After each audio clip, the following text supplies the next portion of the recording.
Takže dneska vám udělám rychlé porovnání jenom Fenixu L2D a Zebry H51. Takže začneme turbo módem u L2D.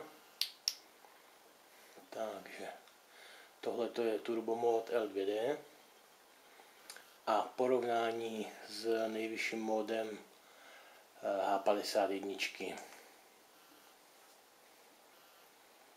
Tak já si prověřím, jo. Mám tam ten nejvyšší, takže nejvyšší mod H51 a turbo mod na L2D. Tak, teďka skočíme na nějaké nižší řady, aby jsme to mohli porovnat. Takže tohle je nejnižší L2D, střední a vysoký. Tak, teďka nejvyšší na H51, nejnižší, to je opravdu jenom takové lehké přisvětlení, a střední.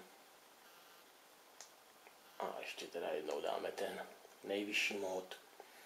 Tak, u Zebry samozřejmě jsou ty řady dvě, tak teďka vám ukážu, jak vypadá ta druhá řada. Takže tohle je nejvyšší z druhé řady. Úplně to nejmenší, co umí Zebra. A střední mód z té nižší řady.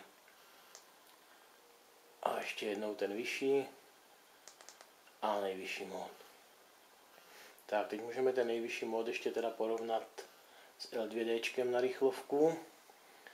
Takže tohle máme strobo, takže začneme nejnižší mód L2D, nejvyšší Zebra, střední mód L2D, nejvyšší Zebra,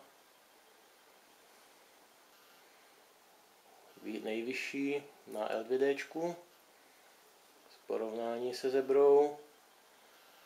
A teď ještě naposledy dáme Zebře teda L2D turbo